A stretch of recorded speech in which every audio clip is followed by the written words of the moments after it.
Where do you stand on kicking in rugby? Particularly in modern rugby, where the game is now, as we sit here today, such an important part of the game, and it has become an area that I think, a bit like scrum resets, gets people talking, gets people with differing types of opinions. Because as I say, particularly over, the last couple of years, last 4 or 5 years, kicking I don't think has ever been more important than it is now in terms of teams, how teams use it, and tactically how teams try to use it to implement what they ultimately want to do and play in the right areas of the field. So it's been a conversation for a while, as I say, like something like scrums and resets, an area of the game that at times is a bit boring, but also is of absolutely vital importance. So does rugby have a kicking problem? That's what I'm talking about in this video, and I'm talking about it off the back of a passage of play from the Gallagher Premiership at the weekend. Many of you would have seen it. It did the rounds on Twitter and people piling in. A lot of people saying it was boring and utterly ridiculous. Some people saying that the way we need to look at kicking and explaining it needs to change as well. So I'm going to get into all of that in the video. Welcome back to the channel. Appreciate you clicking and watching and all that stuff as usual. But do drop your comment in the comment section. Let me know what you make of this and anything that I touch upon in the video. So for those of you that haven't seen it, that passage of play in Bath against Gloucester, it was about a minute, just over a minute 10 seconds of play midway through the first half where it was just kicking back and forth.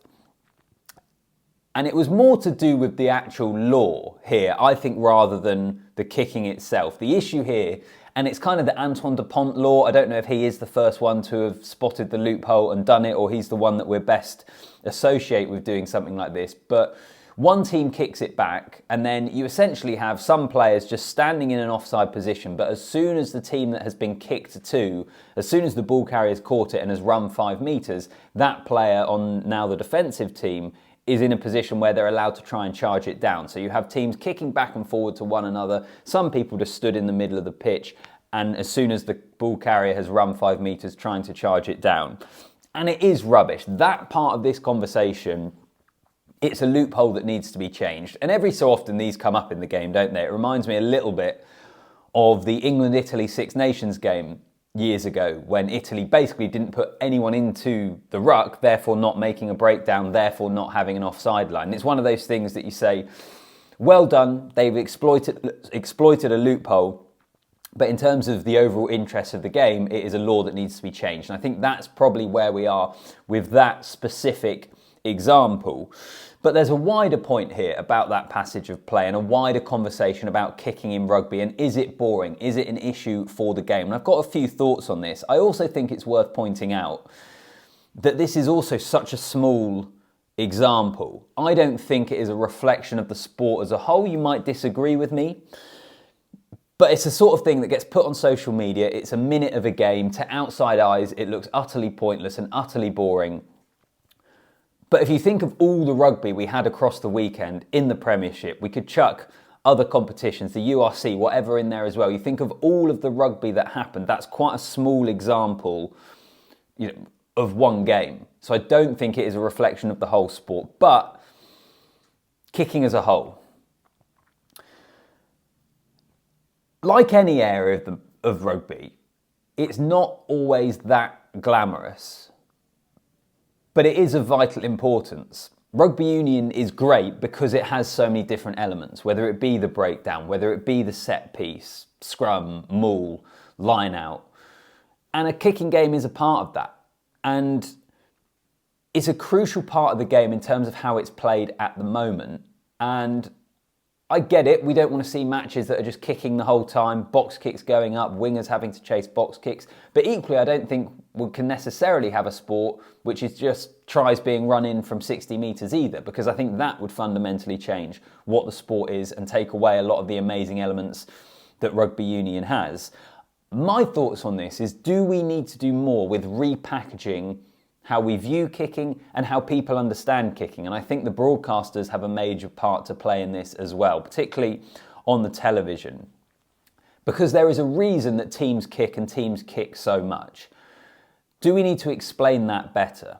Do we need to start looking and having ways of measuring net gain. So for example, and actually the Bath-Gloucester passage of play didn't end in a line out because it got charged down, Johnny May ran it, Gloucester then ended up knocking it on, it was a scrum. But let's say, for example, Gloucester were the first ones to kick in that passage of play. And when all the kicking is done, it ends up with a line out to Bath, 10 metres into Gloucester's half. What is the net gain for Bath from that kicking duel? Do we have ways of properly measuring that, looking at where the first kick was from Gloucester and where Bath end up with the line out? Because that's what often teams are trying to do. They're trying to win territorial dominance so then they can play in the right areas of the pitch. Is there a way of being able to measure that and explaining that to people so that they can understand it more rather than it just being kicking back and forth, back and forth, back and forth and it being boring?